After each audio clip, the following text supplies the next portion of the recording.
നമസ്കാരം, ഞാൻ ശാലിനി. പ്രധാന വാർത്തകൾ. കേരളത്തിൽ റബ്ബർ ഉൽപാദനത്തിൽ ഒന്നാം സ്ഥാനം നേടി കോട്ടയം ജില്ല. 20%-ലധികം റബ്ബർ ഉൽപ്പാദിപ്പിക്കുന്നു. റബ്ബറിൽ നിന്നുള്ള ജില്ലയുടെ വാർഷിക വരുമാനം 1450 കോടി രൂപ. ഉൽപാദനം കുറഞ്ഞു. വിപണിയിൽ പച്ചത്തേങ്ങയ്ക്ക് പൊള്ളുന്ന വില കിലോയ്ക്ക് 80 രൂപ. വില ഇത്ര കണ്ടുയരുന്നത് 7 വർഷത്തിനിടെ ആദ്യം. ശബരിമല മണ്ഡലകാല തീർത്ഥാടനത്തിന് ഞായറാഴ്ച സമാപനം. ദർശനം അനുവദിക്കുന്നത് രാത്രി 10 മണി വരെ. തിങ്കളാഴ്ച ഭഗവാനെ തൊഴുന്നത് പന്തളം രാജപ്രതിനിധി. വിദ്വേഷ പ്രസംഗത്തിന്റെ പേരിൽ PC ജോർജിന്റെ മുൻകൂർ ജാമ്യാപേക്ഷ വീണ്ടും മാറ്റി. ഈ മാസം 25-ന് വീണ്ടും പരിഗണിക്കും. ഹർജി പരിഗണിക്കുന്നത് കോട്ടയം സെഷൻസ് കോടതി. വാർത്തകൾ വിശദമായി. കേരളത്തിൽ ഏറ്റവുമധികം റബ്ബർ ഉൽപ്പാദിപ്പിക്കുന്ന ജില്ലയായി കോട്ടയം. ആകെ റബ്ബർ ഉൽപ്പാദനത്തിൽ 20.1% കോട്ടയത്ത് നിന്നാണ് ഉൽപ്പാദിപ്പിക്കുന്നത്. 1450 കോടി രൂപയാണ് റബ്ബറിൽ നിന്നുള്ള ജില്ലയുടെ വാർഷിക വരുമാനം. റബ്ബറിന്റെ കോട്ടയായി കോട്ടയം ജില്ല മാറി. കേരളത്തിൽ ഏറ്റവും കൂടുതൽ റബ്ബർ ഉൽപ്പാദിപ്പിക്കുന്ന ജില്ലയെന്ന നേട്ടം കോട്ടയം ജില്ല സ്വന്തമാക്കി. ആകെ റബ്ബർ ഉൽപ്പാദനത്തിൽ 20.1% കോട്ടയത്ത് നിന്നാണ് ഉൽപ്പാദിപ്പിക്കുന്നത്. ജില്ലയുടെ വാർഷിക ഉൽപ്പാദനം 1.07 ലക്ഷം ടണ്ണാണ്. ഇതിൽ നിന്നും 1450 കോടി രൂപയുടെ വാർഷിക വരുമാനം ജില്ല നേടുന്നുണ്ട്. ഉൽപ്പാദനത്തിൽ 11.2%-വുമായി എറണാകുളം ജില്ലയാണ് രണ്ടാം സ്ഥാനത്തുള്ളത്. ഉൽപ്പാദനത്തിൽ 9.8%-വുമായി പത്തനംതിട്ട ജില്ലയാണ് മൂന്നാം സ്ഥാനത്ത് നിൽക്കുന്നത്. പത്തനംതിട്ടയിൽ 52,200 ഹെക്ടറിൽ റബ്ബർ കൃഷിയുണ്ട്. 3,700 ഹെക്ടറിൽ മാത്രം റബ്ബറുള്ള ആലപ്പുഴ ജില്ലയാണ് ഏറ്റവും കുറവ്. റബ്ബർ വരുമാനം 50 കോടി രൂപയാണ് ആലപ്പുഴ ജില്ലയ്ക്ക് ലഭിക്കുന്നത്. സംസ്ഥാനത്തെ വാർഷിക റബ്ബർ ഉൽപ്പാദനം 5.33 ലക്ഷം ടണ്ണാണ്. കഴിഞ്ഞ സാമ്പത്തിക വർഷം റബ്ബർ കൃഷിയിൽ നിന്നും സംസ്ഥാനത്തിന് 9,500 കോടി രൂപയാണ് സ്വന്തമാക്കാൻ സാധിച്ചത്.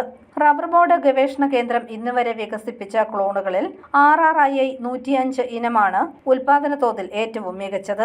റബ്ബർ കൃഷി കേരളീയരുടെ വിദ്യാഭ്യാസം, വിദേശ പഠനം, അടിസ്ഥാന സൗകര്യങ്ങൾ, ജീവിത നിലവാരം എന്നിവയിലെല്ലാം അതിവേഗം ഉയർച്ചയുണ്ടാക്കിയതായി റബ്ബർ ബോർഡ് നടത്തിയ സർവേയിൽ വ്യക്തമാക്കുന്നു. News bureau, Kottayam. ഉൽപാദനം കുറഞ്ഞതോടെ വിപണിയിൽ പച്ചത്തേങ്ങയുടെ വില കുതിക്കുന്നു. 7 വർഷത്തിനിടയിലെ ഉയർന്ന നിരക്കിലാണ് തേങ്ങയുടെ വില. ആനുപാതികമായി വെളിച്ചെണ്ണ വിലയും വർദ്ധിച്ചു. നാടൻ തേങ്ങയുടെ ഉൽപാദനം കുറഞ്ഞതോടെയാണ് വില കുതിക്കാനിടയായത്. തേങ്ങയുടെ ഉൽപാദനം 40% കുറഞ്ഞു. കാലാവസ്ഥാ വ്യതിയാനവും നാളികേര കൃഷിയോടുള്ള കർഷകരുടെ വിമുഖതയും ഉൽപാദനം കുറയാൻ പ്രധാന കാരണമായി. കഴിഞ്ഞ 10 വർഷത്തിനുള്ളിൽ നാടൻ തേങ്ങ ഉൽപാദനം പകുതിയിലധികം കുറഞ്ഞതായി കണക്കാക്കപ്പെടുന്നു. ഇതര സംസ്ഥാനങ്ങളിൽ നിന്നുള്ള വരവ് കുറഞ്ഞതും തേങ്ങ കിട്ടാക്കനിയാകാൻ കാരണമായി. ശബരിമല തീർത്ഥാടന കാലമായതിനാൽ തേങ്ങയുടെ ആവശ്യം വർദ്ധിച്ചു. ഇതും വിലവർദ്ധനവിന് കാരണമായി. തമിഴ്നാട് ഉൾപ്പെടെയുള്ള ഇതര സംസ്ഥാനങ്ങളിൽ നിന്നും തേങ്ങ എത്തുന്നുണ്ടെങ്കിലും ആവശ്യക്കാർ കുറവാണ്. ഗുണനിലവാരം കുറഞ്ഞ തേങ്ങയാണ് ഇതര സംസ്ഥാനങ്ങളിൽ നിന്നും എത്തുന്നത്. അതേസമയം നാളികേരത്തിന്റെ വിലക്കയറ്റം കർഷകർക്ക് വലിയ ആശ്വാസം നൽകുന്നുണ്ട്. ഈ വില നിലനിർത്തിക്കൊണ്ട് മാത്രമേ കർഷകർക്ക് പിടിച്ചു നിൽക്കാൻ സാധിക്കൂ എന്നാണ് കർഷകരുടെ പ്രതികരണം. News bureau, Kottayam. ഇക്കൊല്ലത്തെ മണ്ഡല മകരവിളക്ക് തീർത്ഥാടനത്തിന് ഞായറാഴ്ച സമാപനമാകും. സന്നിധാനത്ത് രാത്രി 10 മണി വരെ മാത്രമേ ദർശനം അനുവദിക്കൂ. തിങ്കളാഴ്ച പന്തളം രാജപ്രതിനിധിക്ക് മാത്രമാണ് ദർശനം. ശബരിമല മകരവിളക്ക് മഹോത്സവത്തിന്റെ ഭാഗമായുള്ള ദർശനം നാളെ രാത്രി അവസാനിക്കും. അന്ന് വൈകുന്നേരം 6 മണി വരെയാണ് പമ്പയിൽ ഭക്തരെ കടത്തിവിടുന്നത്. സന്നിധാനത്ത് രാത്രി 10 മണി വരെ മാത്രമാണ് ദർശനം. അത്താഴപൂജയ്ക്ക് ശേഷം മണിമണ്ഡപത്തിന് മുൻപിൽ നടക്കുന്ന ഗുരുതിയോട് മകരവിളക്ക് തീർത്ഥാടനത്തിന് സമാപനമാകും. ജനുവരി 20-ന് പന്തളം രാജപ്രതിനിധിക്ക് മാത്രമാണ് ദർശനം. രാവിലെ 5:30-ന് ഗണപതി ഹോമത്തിന് ശേഷം തിരുവാഭരണ മടക്ക ഘോഷയാത്ര പുറപ്പെടും.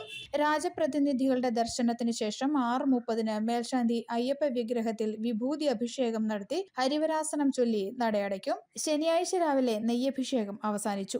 തുടർന്ന് പന്തളം രാജപ്രതിനിധിയുടെ കളഭാഭിഷേകം നടന്നു. ഞായറാഴ്ച രാത്രി ശരംകുത്തിയിലേക്കാണ് എഴുന്നള്ളത്ത്. News bureau, Erumeli.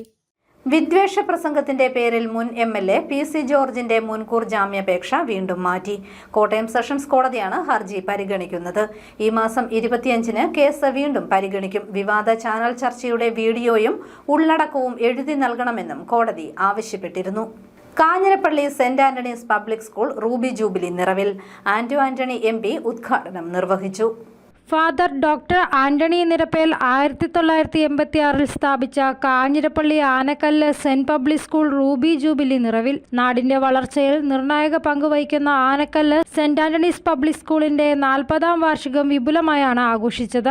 Hi tech class മുറികൾ, നൂതന സജ്ജീകരണങ്ങളോടുകൂടിയുള്ള biology, chemistry, physics, mathematics, computer ലാബുകൾ, ലൈബ്രറി, ATL ലാബ് എന്നിവ ഉൾപ്പെടുന്ന വിശാലമായ സൗകര്യമാണ് വിദ്യാർത്ഥികൾക്കായി സജ്ജീകരിച്ചിട്ടുള്ളത്. ആഘോഷങ്ങളിൽ പങ്കെടുക്കാനെത്തിയ വിശിഷ്ടാതിഥികളെ ബാൻഡ് മേളത്തിന്റെ അകമ്പടിയോടെയാണ് വിദ്യാർത്ഥികൾ സ്വീകരിച്ചത്.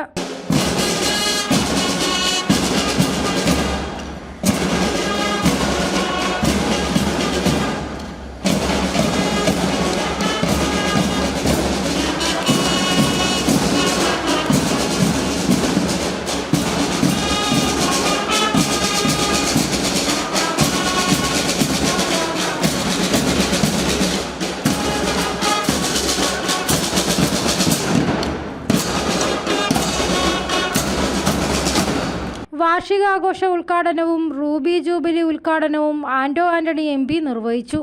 വിദ്യാഭ്യാസമാണ് നമ്മുടെ അടിത്തറ. നമ്മുടെ ഈ കേരളത്തെ സംബന്ധിച്ച് നമുക്ക് മറ്റൊന്നും അവകാശപ്പെടാനില്ല. ഇവിടെ വൻകിട വ്യവസായങ്ങളോ തൊഴിലവസരങ്ങളോ കാർഷിക മേഖലയിലെ വിപ്ലവമോ ഒന്നും ഇവിടെ നടക്കുന്നില്ല. ഇവിടെ മികവുറ്റ വിദ്യാഭ്യാസം നേടാനും അതിൻ്റെ അടിത്തറയിൽ നിന്നുകൊണ്ട് ഈ കേരളം വിട്ട് കടന്നു പോകാനും രാജ്യം വിട്ട് കടന്നു പോകാനും ലോകം മുഴുവനും കടന്നുപോയി തങ്ങളുടെ കഴിവ് കൊണ്ട്, വ്യക്തിത്വം കൊണ്ട് ജീവിതത്തിൽ വിജയങ്ങൾ നേടിയെടുത്ത 10,000-കണക്കിന് ലക്ഷക്കണക്കിന് ആളുകൾ ആ ജീവിത വിജയം ഈ നാടുമായി പങ്കുവെച്ചെടുത്താണ് നമ്മുടെ നാട്ടിൽ കാണുന്ന എല്ലാ അഭിവൃദ്ധിയും എല്ലാ ഐശ്വര്യവും എന്നുള്ളത് നമ്മൾ വിലയിരുത്തേണ്ട ഒന്നാണ്. പ്രിൻസിപ്പൽ ഫാദർ ആന്റണി തോക്കനാട്ട് അധ്യക്ഷനായി. അഡ്വക്കേറ്റ് സെബാസ്റ്റ്യൻ കുളത്തിങ്കൽ MLA മുഖ്യപ്രഭാഷണം നടത്തി. School vice principal father Shaji Kandamplackal, PTA president Jose Antony, പൂർവ്വ വിദ്യാർത്ഥികളായ M നീതുലക്ഷ്മി, IFS റോബിൻ ടോമി തുടങ്ങിയവർ പങ്കെടുത്തു. സർവീസിൽ നിന്നും വിരമിച്ച പ്രീ പ്രൈമറി അധ്യാപിക ആഞ്ചലിൻ അൽമേഡയെ ആദരിച്ചു. News bureau, Ponkunnam. ഇളംകുളം ശ്രീ ധർമ്മശാസ്ത്ര ക്ഷേത്രത്തിലെ തിരുവുത്സവത്തിന് ഞായറാഴ്ച കൊടിയിറങ്ങും. വൈകിട്ട് 5 മണിക്ക് ആറാട്ടുബലിക്ക് ശേഷം കൊടിയിറങ്ങും. തുടർന്ന് വെള്ളാങ്കാവ് ആറാട്ടുകടവിലേക്ക് ആറാട്ടിനായി പുറപ്പെടും. രാത്രി 7-നാണ് ആറാട്ട് എതിരേൽപ്പ്. ബൗദ്ധിക വെല്ലുവിളികൾ നേരിടുന്നവരുടെ സംസ്ഥാനതല ഭിന്നശേഷി മികവുത്സവം സദ്ഗമയ 2025 ഏഞ്ചൽസ് എബിലിറ്റി ഫെസ്റ്റ് നടത്തുന്നു. ഈ മാസം 23 മുതൽ 26 വരെ പൊൻകുന്നം ചെങ്കൽ ഏഞ്ചൽസ് വില്ലേജിലാണ് ഫെസ്റ്റ്. ഭിന്നശേഷിക്കാരുടെ, പ്രത്യേകിച്ച് ഭൗതിക വെല്ലുവിളികൾ നേരിടുന്നവരുടെ സർഗാത്മകത പ്രദർശിപ്പിക്കുന്നതിനുള്ള സംസ്ഥാനതല ഭിന്നശേഷി മികവുത്സവം സദ്ഗമയ 2025 ഏഞ്ചൽസ് എബിലിറ്റി ഫെസ്റ്റിന് പൊൻകുന്നം ഏഞ്ചൽസ് വില്ലേജ് ഒരുങ്ങി. ഈ മാസം 23 മുതൽ 26 വരെയാണ് സദ്ഗമയ 25. 22-ന് രാവിലെ 10:30 പൊൻകുന്നം തിരുഹൃദയ ദേവാലയാങ്കണം മുതൽ രാജേന്ദ്ര മൈതാനം വരെ സദ്ഗമയ വിളംബര ജാഥ നടക്കും. 23-ാം തീയതി രാവിലെ 11-ന് രജിസ്ട്രേഷൻ വകുപ്പ് മന്ത്രി രാമചന്ദ്രൻ കടന്നപ്പള്ളി ഉദ്ഘാടനം ചെയ്യും. Chief whip doctor N Jayaraj അധ്യക്ഷനാകും. ജനുവരി 25-ന് രാവിലെ 9:30-ന് എബിലിറ്റി എക്സ്പോ പ്രദർശനം നടക്കും. അന്നേ ദിവസം നടക്കുന്ന പരിവർത്തന സമ്മേളനം ജലവിഭവ വകുപ്പ് മന്ത്രി റോഷി അഗസ്റ്റിൻ ഉദ്ഘാടനം ചെയ്യും. സമാപന ദിവസമായ ജനുവരി 26-ന് സമാപന സമ്മേളനവും സദ്ഗമയ സേവന ശ്രേഷ്ഠ പുരസ്കാര വിതരണവും നടക്കും. സഹകരണ വകുപ്പ് മന്ത്രി VN വാസവൻ ഉദ്ഘാടനം ചെയ്യുമെന്ന് ഭാരവാഹികൾ വാർത്താ സമ്മേളനത്തിൽ അറിയിച്ചു. ഇവിടെ നമ്മൾ 22-ാം തീയതി പൊൻകുന്നത്ത് വെച്ച് ഒരു ആമുഖ എന്ന നിലയിൽ ഒരു വിളംബര ജാഥ നമ്മൾ ക്രമീകരിക്കുകയും അത് പ്രധാനമായും ഈ സ്കൂളിലെ കുട്ടികളും മാതാപിതാക്കളും ഒപ്പം വിവിധ കോളേജുകളുടെ സഹകരണത്തോടു കൂടിയാണ് അത് നടത്താനായിട്ട് നമ്മൾ ഉദ്ദേശിക്കുക. 23, 24, 25, 26 തീയതികളിലാണ് രാവിലെ 9:30 മുതൽ വൈകിട്ട് 7 മണി വരെ എക്സിബിഷൻ ക്രമീകരിച്ചിരിക്കുക. എല്ലാ ദിവസവും തന്നെ വൈകുന്നേരം വിവിധ കലാപരിപാടികളുണ്ട്. ബഹുമാനപ്പെട്ട മന്ത്രിമാർ, സാമൂഹിക, രാഷ്ട്രീയ, മത മേഖലയിലുള്ള ആൾക്കാരൊക്കെയും പ്രത്യേകമായ സാന്നിധ്യമുണ്ടാകും. ഈ വിധത്തിൽ അറിവും അനുഭവവും നേടി ഈ കുഞ്ഞുങ്ങളോട് ചേർന്ന് നിൽക്കുവാൻ ഈ മാതാപിതാക്കന്മാരെ കൂടി ചേർത്ത് പിടിക്കുവാനുള്ള ഒരു ശ്രമമാണ് നടത്തുക. Ashanilayam principal sister Litty Xavier, We Care coordinator Sunny എന്നിവർ വാർത്താസമ്മേളനത്തിൽ പങ്കെടുത്തു. News bureau, Ponkunnam. കാഞ്ഞിരപ്പള്ളിയിലെ ഗിഫ്റ്റഡ് ചിൽഡ്രൻ കുട്ടികൾക്കായി നിയമങ്ങളെയും അവകാശങ്ങളെയും പോലീസ് സ്റ്റേഷൻ പ്രവർത്തനങ്ങളെയും നിയമ നടപടികളെയും കുറിച്ച് ക്ലാസ് നടന്നു. Kanjirappally SHO Shyamkumar KG, SI Najeer KM, civil police ഓഫീസർമാരായ കൃപ MK, അരുൺ K അശോക് എന്നിവർ ക്ലാസ് നയിച്ചു. Program coordinator Rajesh K Raju നേതൃത്വം നൽകി. കടനാടിന്റെ ജലോത്സവത്തിന് തിരക്കേറുന്നു. കടനാട് ചെക്ക് ഡാമിലാണ് ജലോത്സവം. നാടിന്റെ നാനാഭാഗങ്ങളിൽ നിന്ന് നിരവധി പേരാണ് ജലോത്സവത്തിൽ പങ്കെടുക്കാൻ എത്തുന്നത്. ചരിത്രമുറങ്ങുന്ന കടനാടിന്റെ മണ്ണിൽ വിനോദസഞ്ചാരത്തിന്റെ പുതുസാധ്യതകൾ തേടി കുട്ടമഞ്ചി ജലോത്സവം. കടനാട് ചെക്ക് ഡാമിലാണ് ജലോത്സവം നടക്കുന്നത്. വേഗതയുടെ കുതിപ്പുമായി കയാക്കിംഗ്, പഴമയുടെ ഓർമ്മപ്പെടുത്തലുമായി കുട്ടമഞ്ചി സവാരി, ആനന്ദിച്ച് ചവിട്ടി മുന്നേറാൻ പെഡൽ ബോട്ട്, ആഘോഷത്തിന്റെ അരങ്ങുയർത്തി വള്ളം സവാരി എന്നിവയാണ് ഏർപ്പെടുത്തിയിട്ടുള്ളത്. ജലോത്സവം ഇതിനോടകം തന്നെ ശ്രദ്ധ ആകർഷിച്ചു കഴിഞ്ഞു. കുട്ടനാടൻ പ്രദേശങ്ങളിൽ മാത്രമായി ലഭിച്ചിരുന്ന ഇവയിലുള്ള യാത്ര പലർക്കും ആദ്യ അനുഭവമായിരുന്നു. ആവശ്യമായ സുരക്ഷാ ക്രമീകരണങ്ങൾ സംഘാടകർ ഏർപ്പെടുത്തിയിട്ടുണ്ട്. കടനാട് സെന്റ് അഗസ്റ്റിൻസ് പള്ളിയിലെ വിശുദ്ധ സെബസ്ത്യാനോസിന്റെ തിരുനാൾ ദിനങ്ങളോടനുബന്ധിച്ചായിരുന്നു ജലോത്സവം. കടനാട് പഞ്ചായത്ത്, കടനാട് പൂതക്കുഴി കുടിവെള്ള പദ്ധതി, വ്യാപാരി വ്യവസായ ഏകോപന സമിതി എന്നിവയുടെ നേതൃത്വത്തിലായിരുന്നു ജലോത്സവം സംഘടിപ്പിച്ചിരിക്കുന്നത്. ചരിത്രം ഉറങ്ങുന്ന കടനാടിന്റെ ചരിത്രത്തിൽ ആദ്യമായിട്ടാണ് ഇങ്ങനെ ഒരു ജലോത്സവം സംഘടിപ്പിക്കുന്നത്. ഇവിടെ ഒത്തിരി സൗന്ദര്യം ഉറങ്ങിക്കിടക്കുന്ന ഒരു പ്രദേശമാണ് കടനാടെന്ന് പറയുന്ന കൊച്ചു ഗ്രാമം. പക്ഷേ ഇവിടുത്തെ ഈ സൗന്ദര്യം ആസ്വദിക്കാതെ എല്ലാവരും കുമരകം, കുട്ടനാട് ഇങ്ങനെയുള്ള പ്രദേശങ്ങളിൽ പോയി 200 രൂപ 250 രൂപയൊക്കെ എടുത്ത് ഇതുപോലെയുള്ള കൊട്ടവഞ്ചി ഇങ്ങനെയുള്ള അതൊക്കെ ശരിക്ക് യാത്ര ചെയ്ത് ആസ്വദിച്ചു വന്നുകൊണ്ടിരുന്ന ഒരു കാലഘട്ടമായിരുന്നു. പക്ഷേ ഇതെടുത്ത് മാറ്റിയെടുക്കുന്നതിന് വേണ്ടിയിട്ട് ഞങ്ങളുടെ കടനാട്ടിലെ ഏറ്റവും നല്ല രീതിയിൽ പ്രവർത്തിക്കുന്ന ഒരു പൂതക്കുഴി കുടിവെള്ള പദ്ധതി, അതുപോലെ തന്നെ വ്യാപാരി വ്യവസായി ഏകോപന സമിതി എന്ന് പറയുന്ന ഇവരെല്ലാവരും കൂടി ഏകദേശത്തെ ഒരു വർഷത്തെ പരിശ്രമം കൊണ്ടാണ് ഇതിങ്ങനെ ഈ രീതിയിൽ സംഘടിപ്പിക്കാനായിട്ട് സാധിച്ചത്. ഏകദേശം 3000-ഓളം ആൾക്കാർ ഈ 15-ാം തീയതി തൊട്ട് നമ്മുടെ കടനാട് വിശുദ്ധന്റെ തിരുനാളിനോടനുബന്ധിച്ച് ഒത്തിരി പേര് ഇതിൽ വന്ന് യാത്ര ചെയ്യുകയും അതുപോലെ തന്നെ നാടിന്റെ സൗന്ദര്യം ആസ്വദിച്ച് പോകാനായിട്ട് സാധിച്ചു. നിരവധി ആളുകളാണ് ജലോത്സവം ആസ്വദിക്കുന്നതിനായി ചെക്ക് ഡാമിലേക്ക് എത്തുന്നത്. ഒരാൾക്ക് 50 രൂപയാണ് ഫീസ്. ഇനിയുള്ള ഉത്സവകാലങ്ങളിൽ വീണ്ടും ഈ ചെക്ക് ഡാമിൽ തന്നെ മഹോത്സവം വീണ്ടും സംഘടിപ്പിക്കാമെന്നുള്ള തയ്യാറെടുപ്പിലാണ് സംഘാടകർ. ന്യൂസ് ബ്യൂറോ, പാല. കടുത്തുരുത്തി സെന്റ് മേരീസ് ഫൊറോന താഴത്തുപള്ളിയിൽ തിരുക്കുടുംബത്തിന്റെ ദർശന തിരുനാൾ മെഴുകുതിരി പ്രദക്ഷിണം ഭക്തിസാന്ദ്രമായി. ഞായറാഴ്ചയാണ് പ്രധാന തിരുനാൾ. കടുത്തുരുത്തി സെന്റ് മേരീസ് ഫൊറോന താഴത്തുപള്ളിയിൽ തിരുകുടുംബത്തിന്റെ ദർശന തിരുനാളിനോടനുബന്ധിച്ച് നടന്ന മെഴുകുതിരി പ്രദക്ഷിണം ഭക്തിസാന്ദ്രമായി. കത്തിച്ചു പിടിച്ച മെഴുകുതിരികളുമായി ആയിരക്കണക്കിന് വിശ്വാസികൾ പ്രദക്ഷിണത്തിൽ പങ്കെടുത്തു. തിരുനാൾ കുർബാനയെ തുടർന്ന് പുതിയ പള്ളി അങ്കണത്തിൽ നിന്നും പ്രദക്ഷിണം ആരംഭിച്ചു. സ്ഥാനവസ്ത്രങ്ങൾ അണിഞ്ഞ് ദർശന സമൂഹം പ്രദക്ഷിണത്തിൽ പങ്കെടുത്തു.